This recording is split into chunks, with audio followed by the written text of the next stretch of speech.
Sous le régime nazi, des ambitions politiques démesurées se sont mêlées à des croyances mystiques et ésotériques. Himmler, l'un des hommes les plus puissants de l'Allemagne nazie, n'était pas seulement un chef militaire, il était aussi obsédé par les légendes païennes, les symboles sacrés et les secrets occultes.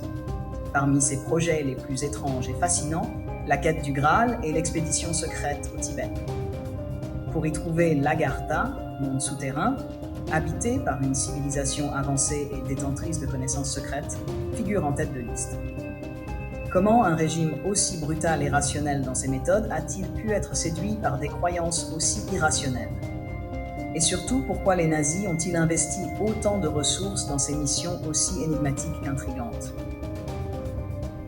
Himmler, le païen, et l'obsession du Graal.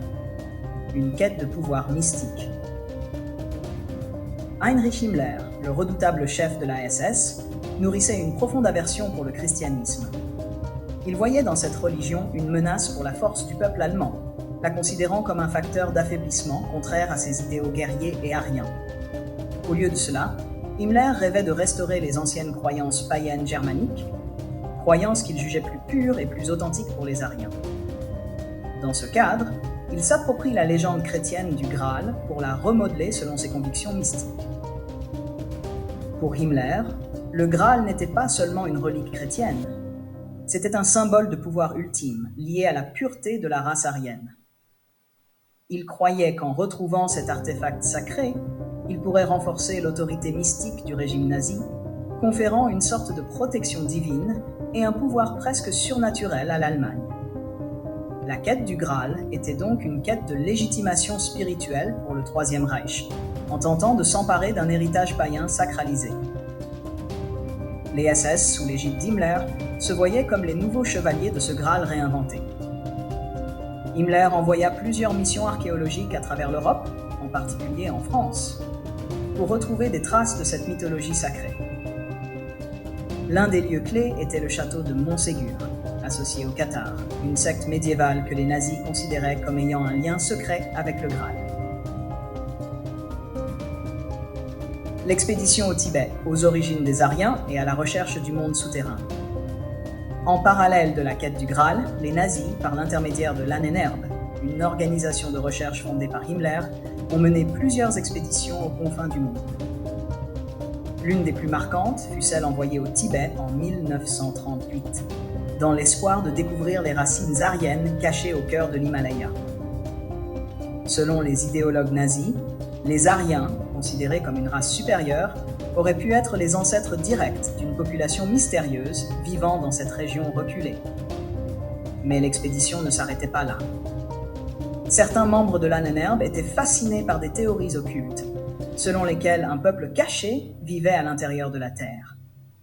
Cette légende, connue sous le nom d'Agartha, prétendait qu'il existait un monde souterrain, habité par une civilisation avancée et détentrice de connaissances secrètes. Certains nazis croyaient que l'entrée de ce royaume souterrain se trouvait peut-être quelque part dans les montagnes tibétaines. Cette quête était motivée par la conviction que ces peuples secrets détenaient des technologies ou des savoirs ancestraux capables de transformer le cours de la guerre ou de conférer au Troisième Reich un pouvoir unique. Himmler, bien que païen, se montrait réceptif à ces mysticismes, voyant dans ces légendes une chance de prouver la supériorité raciale des Aryens et de renforcer l'idéologie nazie par des découvertes spirituelles et archéologiques. Des croyances mystiques au service du régime nazi. À travers ces expéditions, il devient clair que le régime nazi ne se contentait pas de vouloir imposer une domination militaire ou politique. Himmler et une partie de l'élite nazie cherchaient à construire un empire idéologique fondé sur des croyances occultes et mystiques, où la race aryenne jouerait un rôle central non seulement sur Terre, mais également dans une dimension spirituelle ou cachée. Le Graal, comme le Tibet, devenaient alors des lieux de convergence entre l'histoire, le mythe et l'ésotérisme. Ces missions reflétaient également la volonté des nazis de réécrire l'histoire et de se doter d'un passé glorieux, non lié au christianisme, mais à des civilisations païennes anciennes et puissantes. La quête de Himmler était celle d'un retour aux sources mythifiées, à une époque où les Aryens auraient dominé, à la fois spirituellement et matériellement, sur le monde. Un héritage teinté de mystère.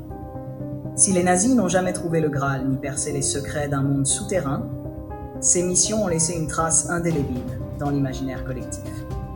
Aujourd'hui encore, ces expéditions suscitent la fascination et alimentent de nombreuses théories du complot. L'idée que des nazis aient cherché des passages vers un monde caché ou poursuivi des artefacts mythiques semble sortie d'un roman, mais elle reflète une réalité historique troublante. Himmler et les nazis, loin de n'être que des idéologues politiques, étaient également des hommes guidés par des croyances occultes et mystiques. Leur quête de domination s'est ainsi accompagnée d'une quête spirituelle, aussi irrationnelle que dangereuse, mêlant ambition, idéologie et superstition. Conclusion. La quête du mysticisme nazi. La quête du Graal par Himmler et l'expédition au Tibet, pour y trouver l'Agartha, monde souterrain, habité par une civilisation avancée et détentrice de connaissances secrètes, illustre à quel point l'idéologie nazie était imbibée de mysticisme et d'occultisme.